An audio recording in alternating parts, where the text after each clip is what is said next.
won't stop. Where the brakes at? I give him that diddy bop. Like take that, take that, take that, take that. I'ma put in work, I'ma do that ASAP. Throw my faith in rap, but they say don't say that, huh? What I'ma turn down for? I feel like Shaq in 9-4, breaking glass in that backboard. I like Kobe and Toronto, huh?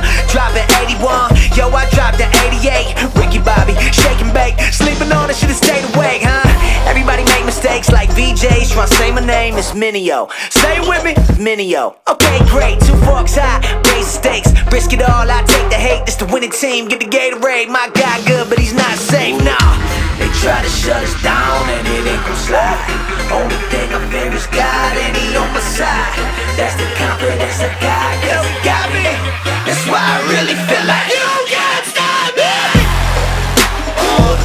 That's all you got. Come on with it. That's all you got. You can't stop me.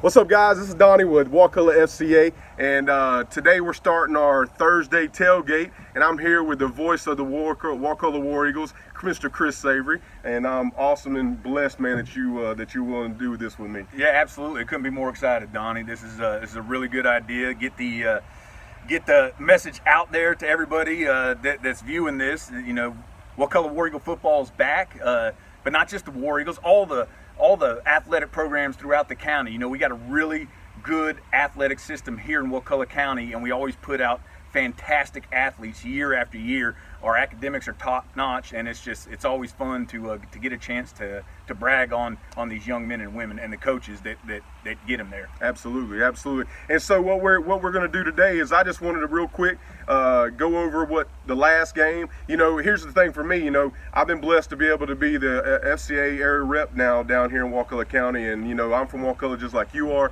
and we love this place. You know, we love this place, and what I want to do is I'm lucky enough now to be able to go to these games and watch them. Yeah. I'm not tied down where I was working at before. So to be able to watch and see what these athletes are doing, man, was this last game of Eufaula I thought was impressive. There's a couple things that I wanted to throw out there, and I'm going to let you get your take. But the one thing for me was, man, the offensive line, they really did a good job opening up holes for these guys. Now we got some athletes, right? But they're just down on that front line. They were doing some work. And then also another thing that really impressed me was the defensive line, because defense was working like a foosball. You know, they were going from one side to the other, just swarming. Absolutely. So that was my take on it. Obviously, other guys are fast, quick, and I'm excited about this season. But I wanted to hear what you think. Yeah, we start off the season 1-0 with a big win up in Eufaula, up in Alabama, and it's about 3.5 hours north of us here.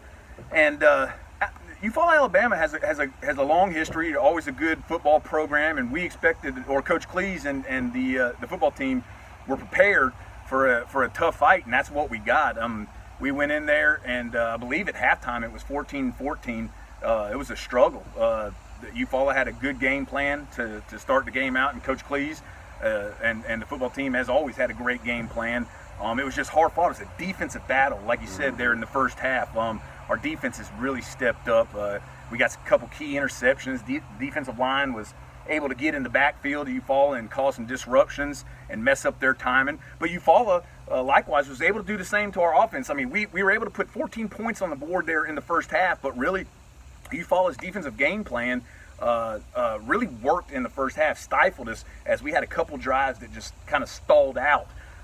That would change in the second half, because if there's in all the years I've been doing this, the one thing there's not many high school coaching staffs that I've seen that make the kind of adjustments that Coach Cleese and his staff make at halftime with his football team. If they'll see stuff in the first half and they make an adjustment in the second half, and you know, 9 times out of 10 it's flawless, and it comes out perfect, and that's what happened here in this game. But yeah, the first half, a defensive struggle. I know 14-14 at halftime, but yeah, like you said, the battle was right there in the trenches between our offensive line, their defensive line. You know, we're not the biggest offensive line, but we've got a lot of talent there. They're battling. Yeah, they battle down there. That's right. Led by Wilson Bruce. You got Crum there on the line.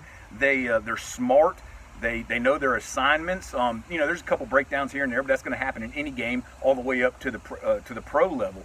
But watching that offensive line battle time in and time out, it's encouraging, because that opens up. You know, your quarterback, your running back, your receivers, none of the skills guys are successful if that offensive line doesn't get their job done. There's no offensive line there. That's then right. What's That's what right. happens? Jalen Worsham, who is a phenomenal talent at our quarterback, you know, he can put zip on the ball, throw it 60 yards if he needs to, or you give him a yard or two of space, he's gone. But none of that happens if he doesn't have the time to develop that, and that all rests on the offensive line. So yeah, they did a phenomenal job in the game as a whole. But that defense really getting it done. Coach Grady Guess, our defensive coordinator, had a great game plan and made some adjustments at halftime as well.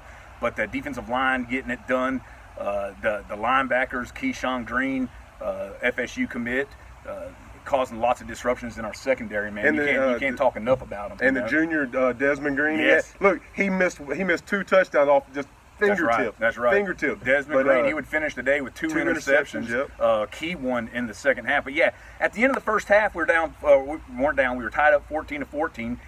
Coach Cleese and his staff made some great adjustments at halftime. We come out and it was all Wakulla Warriors. Second half. I mean, we really turned it on. And this too, they had about 80 players to our 30 when we have probably the small. And Coach Cleese has talked about this on air with me, you know, at length here in the preseason and last week. You know, this is probably one of the smallest rosters in terms of numbers that Coach Cleese has ever had. I think we got 34, maybe 33 kids on the roster. 19 of those are seniors. So we've got some kids that play both ways.